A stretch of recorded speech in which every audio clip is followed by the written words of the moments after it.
Bonjour, c'est Bruno. Retrouvez-moi avec Jazia sur Vivre FM dans l'émission Au Passage des Artistes.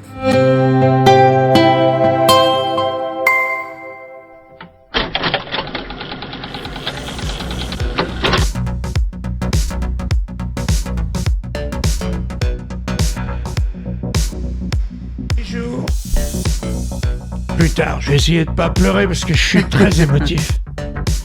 8 jours plus tard, Volinsky m'appelle et il me dit « Tiens, merde, ça c'est ma femme. Pardon. » Bonjour, c'est Catherine. J'aimerais que vous nous retrouviez au Passage des Artistes avec la passionnée Jazia.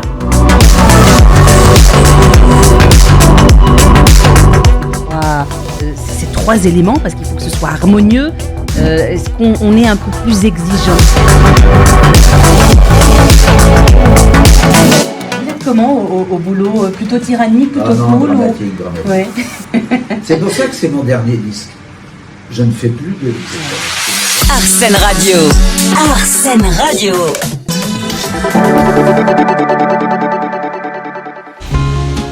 Au Passage des Artistes, chaque week-end à 10h, votre rendez-vous intimiste avec Jazia Arens. Bonjour à tous et bienvenue au Passage des Artistes. Je suis ravie de vous accueillir dans cette émission sur Vivre FM et puis j'en profite bien évidemment pour vous rappeler que l'émission vous propose une balade à travers le parcours particulier, unique et parfois atypique de nos invités. Alors aujourd'hui, j'ai le plaisir de vous convier à un voyage très très particulier, un voyage dans l'inconnu. Alors mon invité est un homme ordinaire avec un don extraordinaire, ça on le verra, on en parlera, on y croit ou pas, on verra également.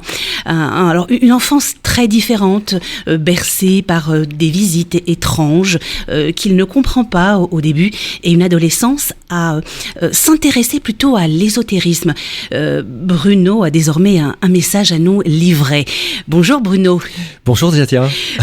Bienvenue, je suis ravie de vous accueillir pour évoquer, alors on se le disait tout à l'heure en off, sans a priori, on va bavarder ensemble avec nos auditeurs, avec si vous plaisir. me le permettez. Alors, je suis ravie de vous accueillir parce que d'abord, on va évoquer vos débuts, parce que vous avez une enfance assez particulière, soyons d'accord. Vous recevez à l'âge de 7 ans certaines visites, on va dire, pas vraiment attendues. Pas vraiment attendu, en effet.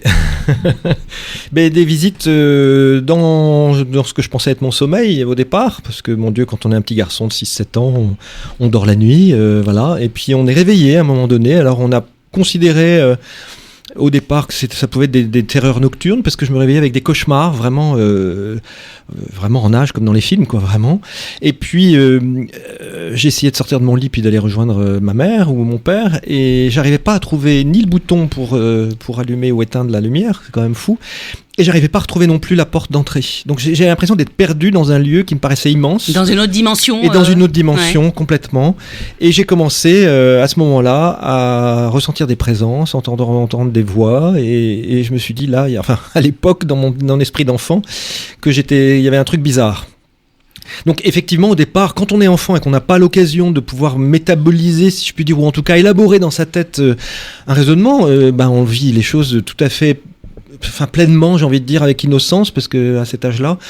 Mais c'est aussi ce qui a permis, même si ça a été un petit peu difficile, une sorte qu'on pensait être des cauchemars, mais qui n'en étaient pas, ça a permis aussi d'ouvrir une voie qui s'est manifestée beaucoup plus tard.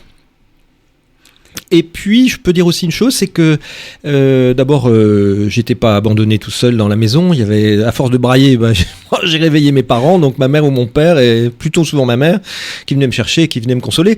Et ce qui est assez extraordinaire, c'est que j'avais vraiment l'impression d'être perdu dans cette chambre, qui n'était pas une chambre plus, c'est une chambre d'enfant, quoi, classique.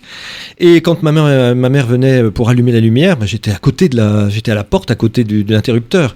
Donc, j'avais vraiment pas souvenir de l'endroit. J'arrivais pas à trouver vraiment, c'est comme si on m'avait dérobé la porte et puis la lumière, quoi, complètement. Et alors, ça, j'imagine, à votre âge, on vous l'a expliqué comment ? On vous a emmené voir un psychiatre, un psychologue ? On a essayé en tout cas de rationaliser les choses ou pas ? On m'a pas emmené à l'époque, je sais pas si c'était l'époque où on voulait ça, mais bon, je suis pas si vieux que ça, mais enfin, en tout cas, ça n'a pas été, je pense que ça n'a pas été suffisamment récurrent pour que ça crée une problématique à l'école ou dans ma famille.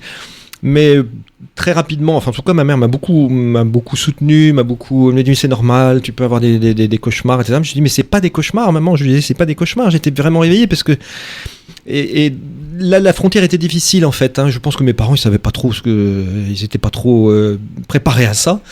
Mon père était un peu plus en retrait, donc je pense que il savait pas trop s'il y croyait ou pas, mais ma mère a été très très douce et très accueillante pour ça. Je peux la remercier parce que on a quand même besoin de ses parents, au moins de sa mère dans ces moments de panique. Voilà. Alors, j'en fais pas une montagne parce que ça n'a pas duré des années. Ça s'est manifesté. Je ne saurais pas dire peut-être une dizaine de fois dans cette période-là. Et puis ensuite, il n'y a plus rien eu. Donc j'ai repris une vie normale. Et puis voilà, c'était ce qui peut arriver à un enfant tout à fait classique, de se réveiller, d'avoir des soucis, voilà. Mais ça s'est arrêté là. Et puis il y a eu l'adolescence où les choses se sont un peu plus, de manière en tout cas plus précise. Ah oui, plus complexe, en tout cas plus complexifié. Mais j'ai toujours des exemples rigolos parce que l'adolescence, notamment quand j'avais, je sais pas, peut-être 14 ans, 15 ans, peut-être un petit peu avant même, parce que j'ai commencé très tôt. Mais je ne savais pas que j'étais médium et je ne savais pas que je pouvais transmettre des messages de personnes qui sont passées de l'autre côté. Moi je pensais que j'avais un don comme ça, c'était une sorte de pouvoir, je l'ai un peu pris comme un pouvoir au début. Et c'est un peu je pense que dans la démarche personnelle, c'est un petit peu normal parce qu'on se dit voilà, là j'ai un truc que les autres n'ont pas. Alors comment ça se manifestait ? Je me souviens, j'ai vraiment toujours cette image qui me revient des intercours, vous savez, où on attend entre deux profs, on reste dans la salle et puis en fait mes petits camarades voulaient tous un message, voulaient tous entendre quelque chose. Alors j'avais une particularité, je me souviens, c'est que je regardais vraiment je plongeais mon regard dans le regard de mon petit camarade, ma petite camarade en face, parce qu'il y avait autant de garçons de filles d'ailleurs dans mon souvenir. Et j'avais l'impression, c'était comme un toboggan à l'intérieur, j'avais l'impression de partir chez eux. Alors j'ai dit, mais dis donc, un tel, mais ta grand-mère est là en ce moment ? Ou mais comment tu sais que ma grand-mère est arrivée ? Elle est arrivée hier. Et je trouvais ça fabuleux, moi. Je me suis dit, mais Donc on commençait à se dire que celui-là, il était un peu devin, mais évidemment, avec, il y avait, qu'est-ce que c'est il invente des trucs, oui, etc. J'imagine, mais des moqueries également. Des moqueries, il y en a eu énormément, mais il y a eu aussi beaucoup d'intérêt. Et puis, il y avait vraiment, à une époque, il y a une année, je crois que c'était mes 15 ans, je crois, de mémoire, parce que je me revois dans cette salle où entre deux cours, il y avait, je sais pas, il y avait peut-être 10 ou 15 personnes dans mes petits copains de classe ou mes camarades de classe qui faisaient la queue. C'est vraiment des petites histoires d'enfants, mais quand on est adulte et quand on s'en souvient, il y a un petit côté comme ça, il y a un petit côté sympa en tout cas. Et puis il y a eu un voyage aux États-Unis qui a encore modifié les choses. Oui, parce que pendant longtemps, parce que là c'est à l'adolescence, beaucoup plus tard, quand j'ai eu 29-30 ans, j'étais encore un peu entre les deux. Je ne savais pas si j'étais voyant. Je précise pour peut-être nos auditeurs que être voyant, c'est plutôt dans l'idée de prédire l'avenir. Hein, c'est pas la ligne n'est pas toujours arrêtée, mais c'est quand même plutôt ça. Quand on appelle un voyant, on va plutôt lui demander quel va être mon avenir professionnel, sentimental, est-ce que je vais déménager, etc. Plutôt pour un médium à qui on demande plutôt des nouvelles de ces défunts. Moi, j'aime pas ce mot de défunt, mais des gens qui sont décédés, qui sont partis de l'autre côté. Et je ne savais pas trop où était ma frontière à ce niveau-là, parce que je sentais bien que j'allais au-delà je tirais les cartes, donc. Mais ça me limitait beaucoup, je me sentais limité. Donc ça, c'est un peu le contexte. Et c'est dans ce contexte, vers 29 ou 30 ans, que je suis parti aux États-Unis, effectivement. J'ai rencontré une de mes amies américaines, qui est devenue une de mes meilleures amies américaines, et qui m'a dit, écoute, viens aux États-Unis, y a des gens qui auront besoin de toi, occupe-toi de 2 personnes de ma famille qui ont besoin de son aide. Je vous la fais courte. Et c'est comme ça que j'y suis allé. Et je me retrouve aux États-Unis à toujours tirer les cartes. Et je tombe sur une émission de télévision. C'était quand même très avant-gardiste. Je vous parle de ça, on est dans les années 2000-2001. Un médium qui s'appelle John Edwards, qui est encore connu, qui est sur les réseaux sociaux maintenant. Mais à l'époque, passait à la télévision sur CBS. Et il était... Et je l'ai vu, je me dis, mais c'est moi. En fait, j'ai la même façon de travailler. Je me reconnais en lui. Et je me suis dit, mais en fait, je suis médium. sans pour autant avoir clairement entendu des messages encore, parce que c'était des intuitions, des ressentis, des présences, mais je ne savais pas le nommer. Ça m'a permis d'authentifier ce que je vivais, vraiment. C'est un voyage qui a été pour moi fondateur et qui a été presque un voyage initiatique, on pourrait dire, hein, en plus d'un magnifique voyage à New York, parce que c'était tout frais payé et invité. On ne dit pas non dans ces cas-là. Alors, on fait concrètement, hein, moi je pose la question parce que je m'y connais absolument pas, mais on fait comment le tri entre les bonnes et les mauvaises énergies? Parce que j'imagine qu'on est assailli par plein de choses quand on a déjà un peu de sensibilité. Comment ça se passe concrètement? Mais j'ai envie de vous répondre peut-être par une autre, en réponse à votre question, vous dire que déjà par rapport à soi-même, il s'agit de faire un peu le tri, hein, justement, et de discerner. Parce que soi-même, et je parle de moi, on peut être, je vais ressentir quelqu'un, je vais ressentir la présence de quelqu'un, mais je peux avoir aussi mes propres projections, mes propres émotions, mes propres attentes. Et il faut faire attention, c'est comme un psy, hein, même si c'est pas le même métier, mais il s'agit de garder une distance par rapport à ce qu'on ressent soi-même. Donc il y a un vrai réglage, c'est un curseur à trouver entre les messages qui parviennent, et ça vient vraiment de façon très spontanée, hein. Ce sont des choses auditives ou visuelles, ça peut être un ressenti physique, ça peut être plein de choses, ça passe par les 5 sens en tout cas, mais il faut toujours faire attention. Donc il y a toujours une question, il y a le mental qui doit toujours faire un travail de contrôle en disant attention, c'est pas toi qui ressens ça, parce qu'à ce moment-là je ferai une projection et je vais dire à la personne je dis n'importe quoi, votre maman est partie tragiquement, on lui dit non.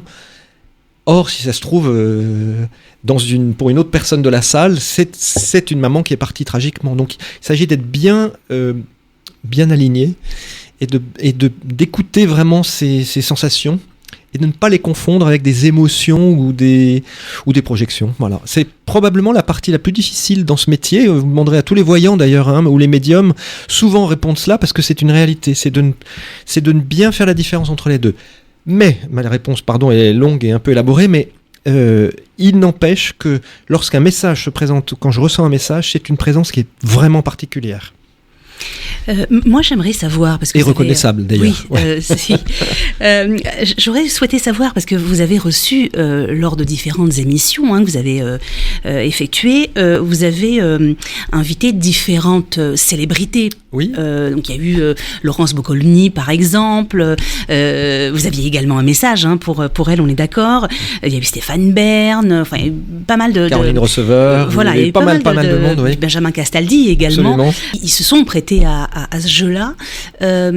On sort comment de cette expérience? Parce qu'il y a quand même des choses, c'est indéniable, parce qu'on peut être sceptique ou pas. Moi, je laisse le choix à nos auditeurs d'y croire ou pas. Ça, c'est très personnel. Mais il y a des choses indéniables que vous livrez. Ce sont des choses, d'ailleurs, vos invités le disent eux-mêmes, ce sont des choses qu'on ne trouve pas dans les journaux, etc. C'est des choses plutôt intimes. Bien sûr. Comment est-ce qu'on gère tout ça? Et puis, donc, il y a l'information que vous donnez, bien sûr. Le message que vous délivrez, et puis ensuite, vous le laissez à la personne. Comment ça se gère, tout Alors, cela? il y a deux choses. La première, c'est... je crois que derrière avant tout une célébrité ou pas d'ailleurs, c'est un être humain avec son histoire qui est plus ou moins connue. Évidemment, c'est une célébrité, on peut aller se balader sur Wikipédia ou ailleurs. Mais il y a des choses qui sont importantes et en tout cas, je m'y suis attaché, je m'y attache toujours lorsqu'il m'arrive de recevoir des personnes un peu connues publiquement. C'est très souvent les messages vont dans des directions qui ne sont pas celles qu'on connaît. Si je vous rappelle ce qu'a vécu Laurence Boccolini, elle n'a jamais parlé de son histoire en Italie. Je me souviens très bien parce qu'on s'est revus ensuite après, on a eu l'occasion d'en parler. Donc ça, c'est une chose, c'est que il faut être, en anglais on dit accurate, je suis désolé, je ne vais pas faire l'anglophone, mais il faut être précis, il y a une précision qui vous dire tiens, votre grand-mère va bien. Bon, n'importe qui peut vous dire votre grand-mère va bien si elle est décédée. Maintenant, si on vous dit votre grand-mère qui avait un souci à l'œil, qui portait telle chose de telle façon et qui là on commence à se dire là oui, il y a quelque chose de particulier. Donc moi, je m'y attache parce qu'effectivement, on peut rassurer les gens en disant votre grand-mère va bien. Voilà, il y a ce travail de deuil qui permet aussi d'être fait. Hein. C'est le rôle premier du médium, c'est aussi de permettre de faire son deuil et de passer à autre chose. Et puis, il y a aussi la façon d'annoncer, c'est, par rapport à votre question, c'est aussi la façon d'annoncer aux autres. On leur dit pas tiens, ta mère est morte d'un suicide, même si c'est le cas, on peut pas l'annoncer comme ça.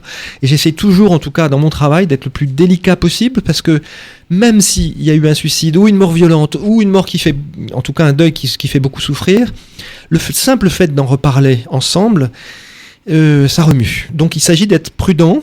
Et ça aussi, c'est le deuxième travail aussi du médium, en plus du fait d'être médium, de canaliser, c'est de savoir peut-être dire les choses, les exprimer d'une certaine façon et de ne pas être choquant. Voilà. Bruno, vous savez quoi, on va faire une pause et puis on se retrouve juste après parce que j'ai encore une tonne de questions à vous poser.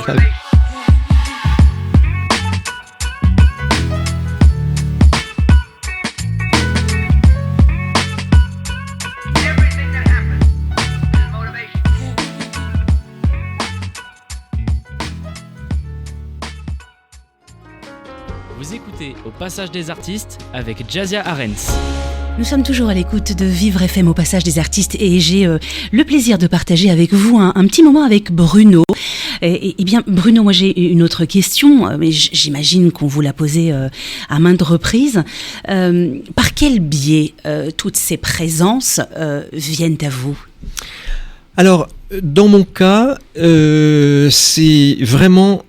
Je pourrais vraiment indiquer j'ai comme tout le monde un sixième sens, et ce sixième sens, il englobe les 5 sens, c'est-à-dire la vue, le toucher, l'ouïe, etc., le goût, l'odorat, et tout passe par les sens physiques. C'est pour ça que c'est difficile, c'est qu'il faut bien distinguer le message qui vient avec ce... Il y a des moments, je suis dans une séance et je vais ressentir... je me dis, mais tiens, il y a un parfum, ça sent J'ai encore eu ce matin dans un rendez-vous privé, d'ailleurs, une personne par Skype à qui je dis, mais écoutez, c'est extraordinaire, j'arrête pas de faire ça, c'est-à-dire de taper sur mes joues, comme si je voulais... Et je lui dis, mais puis en plus, ça sent très fort, on dirait une Cologne très forte, mais... Et la dame qui était là, elle était à la fois en larmes et elle pouffait de rire, elle me dit, mais enfin, c'est mon père, parce qu'on parlait de son père... Et mon père ne supportait pas les parfums, quels qu'ils soient, mais il ne pouvait supporter qu'une Cologne particulière qui avait une odeur d'aftershave. Et il ne supportait que ça. Ça, c'est typique, c'est-à-dire que j'ai d'abord eu le geste où je me tapotais un peu les joues comme on le fait quand on se rase pour un homme, et aussi un parfum très fort, mais vraiment très fort. Et ça ment pas. Parce qu'il n'y a pas de parfum dans la pièce, a priori. Mais c'est pareil, je peux aussi avoir une vision, c'est-à-dire voir quelqu'un dans la rue en disant « Oh là là, mais cette personne s'est promenée comme ça, mais elle boite beaucoup. Elle porte une canne, mais elle a perdu sa canne, etc. » Hop, ça donne des détails. On se dit « Bah oui, ça c'était ma mère qui avait ça avant de partir, etc. etc. » Donc en fait, ce sont des détails. Encore une fois, le détail est important parce que une généralité, tout le monde va bien, bah c'est parfait, on est heureux. Mais si en plus on vous dit tout le monde va bien et que je peux vous donner quelques détails en disant bah elle adorait les fleurs et puis alors elle adore les, je sais pas, ou alors elle adorait les fruits, elle adorait les myrtilles, quelque chose qui est vraiment distinctif d'une personne. On a tous un petit peu ça. On a tous un petit peu nos préférences, nos goûts, etc. Et c'est pénétrer un petit peu dans cette intimité qui permet d'abord de délivrer un message, puis de lui donner aussi une contenance et puis un vrai relief, voilà. Alors, moi, ce qui me sidère, c'est, je me dis, avec toutes ces informations, vous gérez comment votre vie à vous ? Parce que j'imagine, enfin, quand on a autant d'informations qui viennent, qui partent, toutes ces âmes qui se baladent, vous gérez comment votre vie à vous ? Est-ce que vous êtes dérangé ? Est-ce qu'il y a un moment où vous dites, bon, bah stop, on arrête ? Comment est-ce que ça se gère, tout ça ? Alors, vous faites bien de dire les âmes, parce que je les appelle les petites âmes, justement, j'aime pas le mot défunt ou les esprits, tout ça, c'est un peu voilà. Réducteur. Oui, et puis c'est un peu poussiéreux pour moi. Hein. Les petites âmes, c'est d'abord parce qu'elles sont pleines de joie, parce qu'il y a une joie infinie dans l'autre monde, et je pense qu'on devrait s'en inspirer dans ce monde-ci. Et donc... Puisqu'on en parlait tout à l'heure, quand j'étais petit, j'ai eu l'occasion d'avoir des cauchemars où je me sentais un peu envahi. Un peu plus tard, après, ça s'est un peu organisé. Je dois dire qu'aujourd'hui que je travaille et que j'ai mon cabinet, j'ai mes tournées, on écrit des livres, il y a tout ça. Quelque part, il y a des rendez-vous qui sont inscrits. Et ça me permet moi de canaliser, de dire bah voilà, quand on a fini une journée ou une matinée de rendez-vous, ou quand on a fini une soirée de tournée, bah je ferme, je regarde un bon bouquin pour me changer les idées, je vais prendre une douche et on passe à autre chose.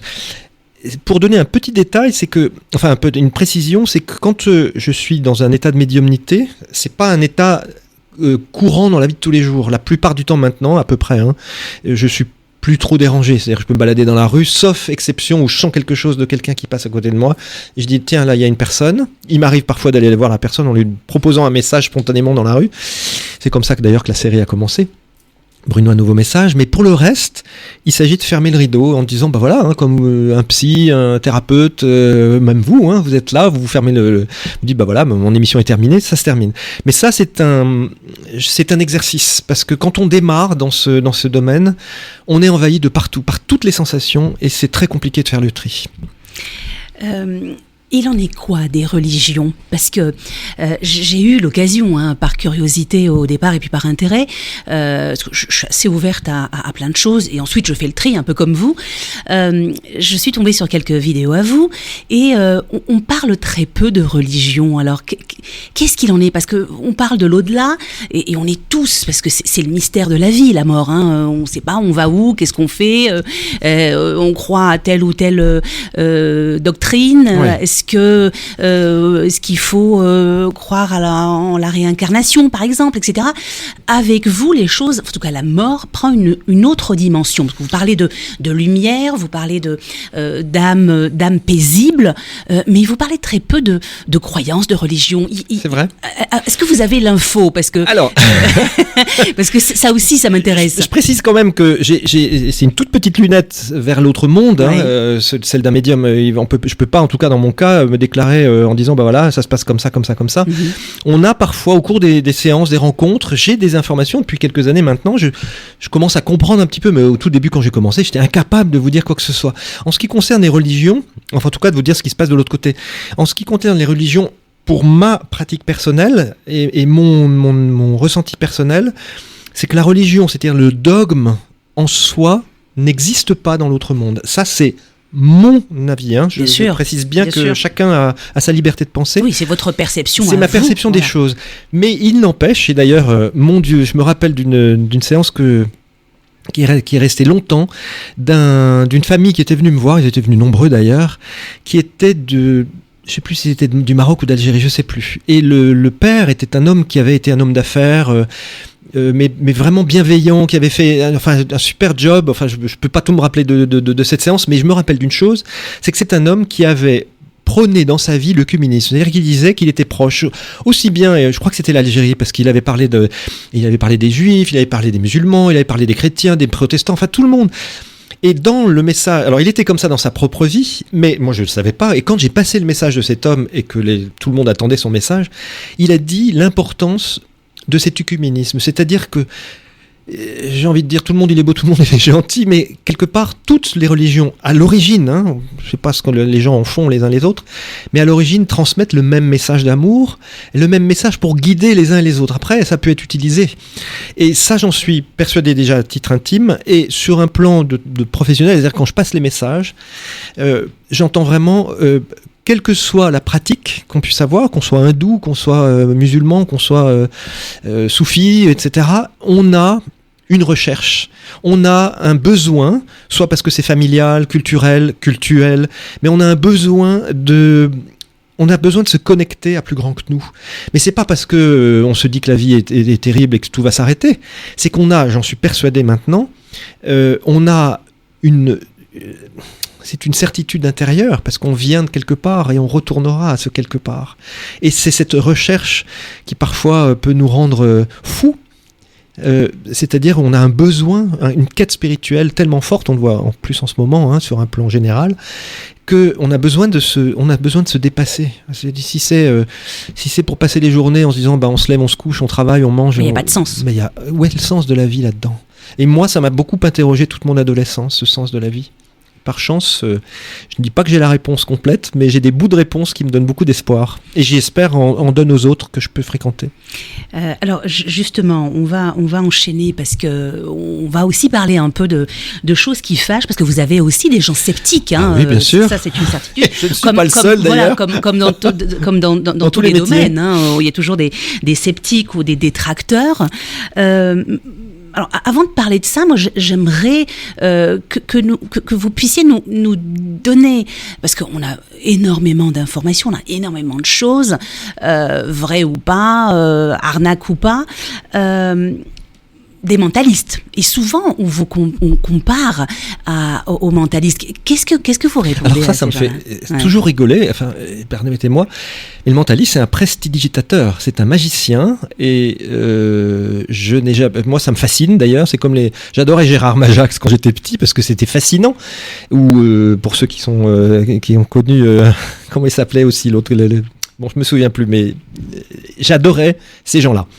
Mais pour moi, c'est mon côté enfant qui réagit là. C'est comment ils font ces gens-là. Voilà. Donc ça, c'est une première chose. La deuxième chose, j'ai pas trop compris pourquoi est-ce qu'on comparait cela. D'abord parce que je l'ai jamais. Si j'étais mentaliste, je le dirais, mon Dieu. Qu'est-ce que justement. C'est un métier. Hein, c'est un métier. Il y a des gens qui en font des spectacles et qui ont très bien réussi avec ça. Donc, je pense que tout simplement, je dirais, je suis mentaliste. Voilà. Qu'on ne croit pas ou qu'on croit, ça, on a le droit. Hein. Il y a des gens qui croient pas en Dieu, d'autres qui croient en Dieu, aux âmes, pas aux âmes. Mais le soupçon de mentalisme, il me paraît infondé, mais complètement infondé. Il a pas de. Je vois pas à quoi ça correspond, pas du tout. Après, pour le reste, le fait de croire ou de ne pas croire, d'abord, je crois que ça appartient à chacun. C'est très Il y a une personnel. chose qui est certaine, c'est que personne n'est insensible à ce domaine. Soit parce que ça crée une vraie colère, c'est-à-dire des gens, oui, c'est un escroc, c'est des voleurs, etc. Moi et les autres, les voyant tout ça dans le même truc. Soit c'est un gourou, donc attention, il va embrigader toute votre famille, il va prendre de l'argent, etc., etc. Donc il y a plein de choses, mais on se rend compte que personne n'est insensible. Et il y a des gens qui se disent athées, donc qui soi-disant ne croient en rien, ou les agnostiques, mais ces gens-là croient forcément parce qu'on a tous un système de valeurs. Un système de valeurs qui est lié à notre naissance, à notre éducation, on parlait de religion tout à l'heure, ça peut être aussi cela qui fait qu'on a des interdits où parfois on ne s'autorise pas à ouvrir en disant tiens, peut-être qu'il y a une expérience à faire ici. Et c'est toujours ce que j'ai répondu, et c'est toujours ce que je réponds aujourd'hui. Et d'ailleurs, on a nommé une de mes tournées, je l'ai nommée expérience, en disant mais il ne s'agit pas de croire ou pas croire, il s'agit d'en faire une expérience, en disant est-ce que ça me parle, en-delà de tout dogmatisme, en disant est-ce qu'il connaît des trucs ou est-ce qu'il est mentaliste. Non, est-ce que ça vous parle là? Et à quoi ça fait appel? Une séance avec un médium, elle doit pouvoir ouvrir une porte, elle doit pouvoir dire, moi je suis pas le gourou et je ne suis pas là pour enfermer les gens, on est plutôt là pour ouvrir une porte en disant, voilà, vous voyez, là on est en train de parler de votre maman qui souffrait, papa, grand-père, votre sœur, votre fille, etc. Et le message que cette personne de sa place là-haut est en train de vous passer, c'est un message de libération la plupart du temps, en disant voilà, maintenant que je suis arrivé de l'autre côté, j'ai compris ce que j'avais vécu. Et je suis un petit peu long, pardon, mais dans une séance de médium, c'est pas simplement le côté percutant ou le côté un peu curiosité en se disant voilà, comment est-ce qu'il sait ça, c'est surtout comment est-ce qu'on va donner du sens à ce qu'on a vécu. C'est-à-dire que si vous avez vécu une maman violente ou absente ou quoi ou qu'est-ce, enfin tous les exemples de la vie, c'est comment est-ce que vous allez donner du sens. Est-ce que cette expérience que vous allez faire, elle va vous permettre peut-être d'avancer, d'ouvrir des pas, peut-être d'aller voir un thérapeute, continuer, avancer. Je trouve qu'au contraire, c'est une ouverture immense. Mais en tout cas, ça ouvre des perspectives. Et je vous avoue qu'il est quand même toujours très très compliqué de parler de choses un peu surnaturelles parce que ça réveille certaines choses chez les uns et chez les autres. Et puis ce qui n'est pas palpable, ce qui n'est pas objectif est toujours très compliqué à percevoir. Bruno, vous ne bougez pas. On fait une pause et puis on revient tout de suite.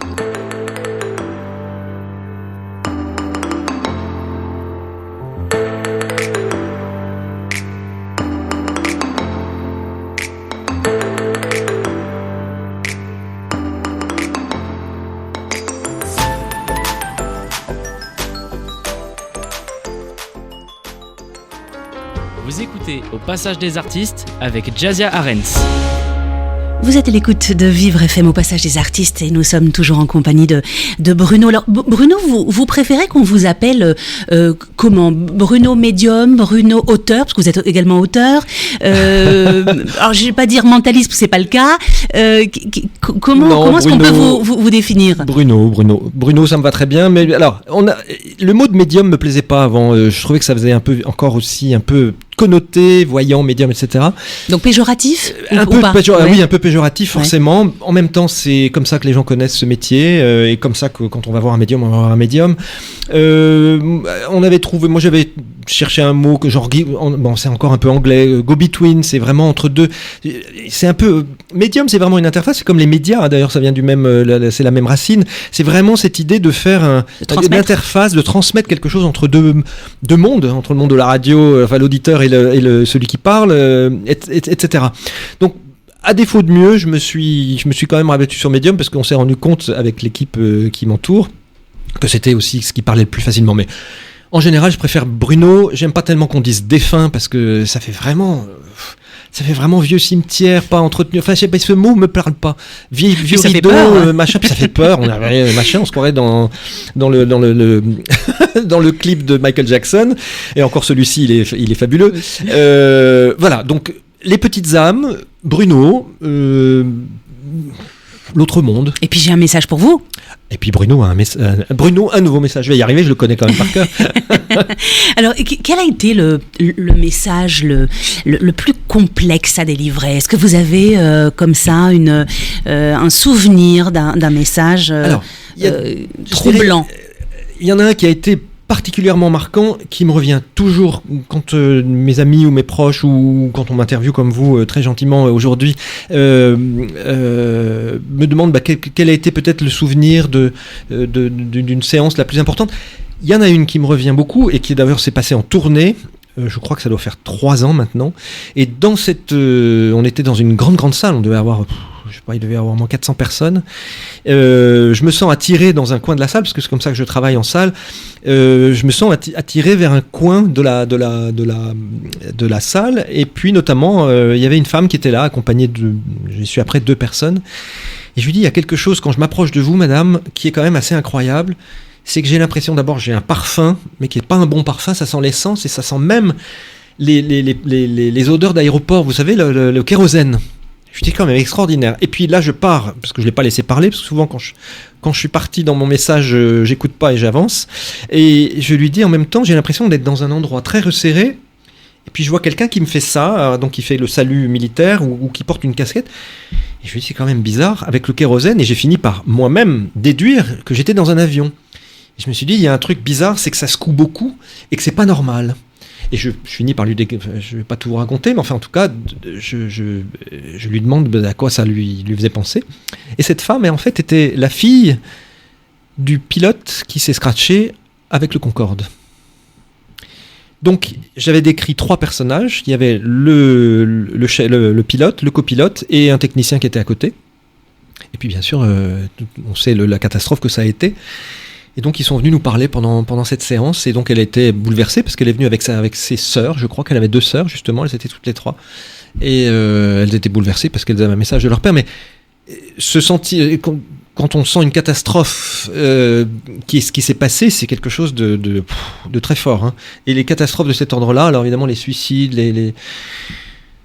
hélas, il y en a beaucoup, mais j'ai envie de vous dire, même si c'est la catastrophe qui nous touche, qui nous marque, parce que on le voit comme un fait divers, quelque part, en tant que personnage extérieur. J'entends quand on lit les journaux ou quand on regarde les informations. Mais quand on peut en parler parce qu'on a l'impression d'y être, c'est une sacrée différence. Et parfois ça fait un peu, ça met un peu les chocottes, pour vous dire. Donc je suis un être humain, je suis doué d'émotions, donc ça m'a terriblement ému et c'est pour ça que je m'en souviens encore aujourd'hui, vous voyez. Mais j'aurais des milliers d'exemples à vous donner. Alors justement, on va parler un peu de vos spectacles, puisque alors c'est très particulier. De par votre vocation, vous recevez donc en cabinet une consultation, donc un médium lambda. Encore une fois, on n'y croit pas. On force personne à venir, donc les gens viennent d'eux-mêmes. Spontanément, oui. Voilà. Ensuite, il y a le spectacle. Alors, pourquoi cette Alors, envie le mot d'en de faire spectacle, c'est pas vraiment le mot. On les appelle plutôt des soirées d'expérience, parce que spectacle, c'est quand même. Oui, ça fait chaud. Ça fait un peu chaud, voilà. et c'est pas forcément le but du jeu. D'abord parce que les gens qui viennent sont la plupart des gens. Alors, il y a des gens qui viennent parce qu'ils sont attirés par la spiritualité et par aussi le côté spectaculaire, il faut le dire. Ça donne de l'espoir également. Mais c'est le but du jeu, de faire ces soirées, c'est de donner de l'espoir au plus grand nombre, et que les gens qui sont là, souvent, ne viendraient pas forcément. Ils traînent leur mari ou leur femme, souvent leur mari, parce qu'il y a quand même les hommes, mais les hommes ils viennent aussi. Traînent leur. Bon, allez, viens, me laisse pas toute seule y aller, etc. Donc parfois ils y vont avec des enfants, il y a qui sont passionnés parce qu'on leur explique. Enfin, je leur explique. Et ce qui est fabuleux, c'est quand il y a un message pour monsieur, et qui était prêt au départ, que madame attendait, elle m'a dit non, c'est toi qui l'as eu alors que tu voulais pas venir. Donc, il y a quelque chose de très bon enfant, il y a rien qui fasse peur, mais c'est une ambiance où tous, et moi le premier, mais tout le monde le dit après les séances, après les soirées de ce type-là, c'est qu'on a une énergie qui nous élève. Et moi, le premier, pourquoi j'aime aussi cela, c'est que j'ai pas besoin de drogue ou quoi que ce soit, ou ni d'alcool, ni quoi que ce soit pour ressentir. C'est un état modifié de conscience. Et cet état modifié de conscience qu'on retrouve aujourd'hui sur le plan scientifique, c'est pas moi qui l'invente, c'est maintenant les scientifiques s'y penchent sérieusement, et la médiumnité n'est plus ce qu'elle était, ce qu'on a cru qu'elle était, c'est qu'il y a vraiment une connexion qui est presque comme la connexion Internet, qui est invisible, mais qui est bien réelle. Alors, c'est un petit peu ça que j'ai envie de véhiculer dans ces soirées, où d'abord on est tous ensemble, et le fait d'être en groupe, c'est sûr que c'est comme un spectacle, il y a une cohésion du groupe, mais chacun, même si tout le monde n'a pas forcément un message, parce qu'il y a souvent beaucoup de monde, chacun repart avec un enseignement et quelque chose qui peut le toucher. Et ça, je trouve ça formidable. Et j'en suis pas l'auteur, c'est parce qu'on est tous ensemble. Ça, c'est quelque chose qui se fait ensemble. Est-ce que vous avez eu des réfractaires, des gens qui viennent par curiosité, parce que j'imagine qu'il y en a, et qui au final viennent vous voir en vous disant écoutez, il y a quelque chose, moi je suis un peu moins sceptique un petit peu moins dubitatif, voilà. Il y a alors souvent les hommes, effectivement, mais j'ai aussi des femmes qui me disaient cela. Ouais.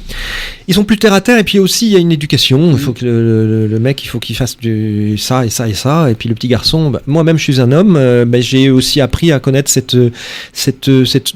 peut-être cette fêlure aussi, une fêlure d'enfant, d'une histoire qui m'a permis aussi de rentrer, parce que c'est quand on a cette fêlure, on en a tous une, il s'agit de la repérer. La dompter. La dompter, absolument, et aussi la mettre en lumière pour en faire quelque chose. C'est ce que humblement j'ai essayé de faire dans mon travail, ce que j'essaye de faire tous les jours, mais en effet c'est une... J'ai envie de vous dire, c'est un travail collectif, et quand on travaille en one-to-one, par exemple, sur quelqu'un qui vient me voir et qui ne sait pas trop si c'est ça ou ça, l'essentiel c'est de dire, je ne vous demande pas d'y croire, je vous demande juste de ressentir ce que je vous dis. Est-ce que ça parle ? Bon, sinon, non, j'ai jamais perdu de grand-mère, j'ai jamais connu mes parents, etc. Bon, on se quitte bons amis, ça peut arriver. Et puis, évidemment, la personne repart sans engagement. Mais la plupart du temps, et heureusement d'ailleurs, la plupart du temps, il y a des messages à la clé qui devraient faire sens. On parle, on évoque aujourd'hui, et c'est vrai que on en parle de plus en plus avec les réseaux sociaux, etc. Ça prend de l'ampleur. On n'y croyait pas il y a quelques années. On disait que la personne était dans un état un peu. Je voudrais parler de la mort cérébrale. Donc des gens qui sont morts parfois, qui partent dans l'autre monde et qui reviennent et qui nous racontent certaines choses. Est-ce que ça fait écho pour vous tout cela, parce qu'on parle de lumière, on parle de sortir de son corps, etc. Absolument. Et ce sont des choses qui ont été vérifiées. C'est pas des farfelus qui racontent ça. Il y a beaucoup d'expériences. Il y a quand même le docteur Moody qui était le premier dans les années 70 ou 80. Je me rappelle que mon père avait ce livre-là. Je me suis toujours demandé comment mon père, alors qu'il n'était pas forcément proche de la spiritualité, de ce type de spiritualité ou d'enseignement. Bien sûr, d'abord parce moi j'ai, à titre personnel, j'en ai pas connu une de EMI, ce qu'on appelle l'expérience de mort imminente, ou les fameuses Near Death Experience, des expériences de mort approchée. On a reçu sur la chaîne une femme qui était ingénieure dans les microparticules sur le plateau de Saclay, donc vraiment ingénieure, vraiment. Elle travaillait qu'avec des hommes, donc elle travaillait sur les réacteurs nucléaires, enfin plein de choses, donc très très très très pointue. Elle a fait une expérience de mort imminente, mais qui a duré, je crois, 5 minutes. Elle est tombée. mais même pas 5 minutes. Elle est partie. Elle est partie de son corps et elle est revenue. Alors je vous la fais très courte, mais quand elle est revenue, tout avait changé elle avait été comme reprogrammée. Et aujourd'hui, elle est médium et elle soigne. Elle est thérapeute. Bruno, pour finir, on va parler bouquins parce qu'il y en a eu. Hein, vous êtes également auteur. Est-ce qu'on peut ouvrir cette Alors parenthèse ? oui, il y a 2 livres. Le premier que j'ai écrit en 2019, je crois, 2019, il a dû sortir. Les thérapeutes du ciel chez Michel Lafon, qui est mon éditeur qui m'a fait confiance. Et puis chez Michel Lafon toujours, Eti, mon double de lumière. Alors les thérapeutes du ciel, c'est vraiment ma vision, mon expérience, qu'est-ce que j'ai vécu, comment ça s'est manifesté, un petit peu ce qu'on raconte aujourd'hui d'ailleurs, tout ce que je dis de moi, avec aussi ma vision de la vie, de l'autre monde, etc. Donc ça c'est un petit peu ça, on va dire.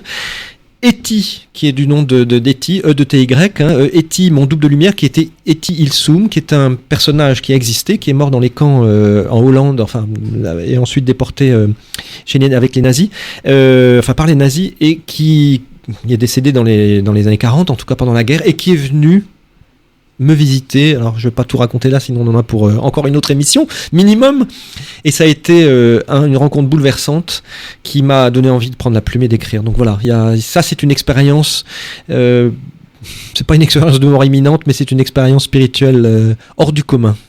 Et c'est vrai que ça donne une autre dimension, en tout cas ça ouvre une autre dimension à la vie. Encore une fois, je l'encourage ni dans un sens ni dans un autre. Hein. J'aime que les gens soient libres de leur pensée, mais c'est vrai que ça ouvre une autre vision. Et ça fait du bien. Et ça fait du bien, et j'ai envie de dire, pour préciser ce que vous me dites là, c'est qu'il y a beaucoup plus grand que ce qu'on imagine. On le sait par l'espace, infiniment grand, soi-disant infiniment grand et infiniment petit, mais il y a infiniment plus que ce que l'on croit et ce que l'on sait.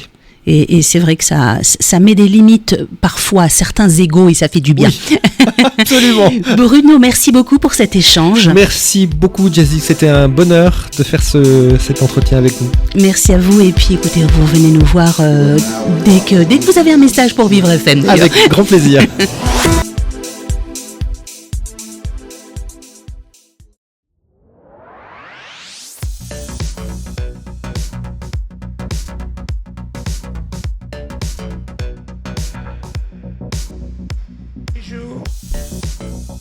Plus tard, je vais essayer de pas pleurer parce que je suis très émotif.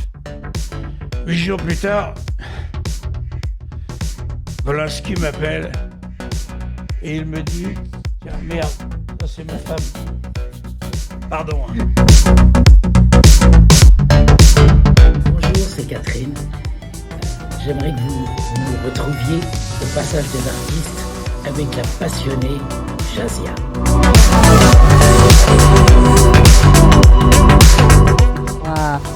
Ces 3 éléments, parce qu'il faut que ce soit harmonieux, est-ce qu'on est un peu plus exigeant ?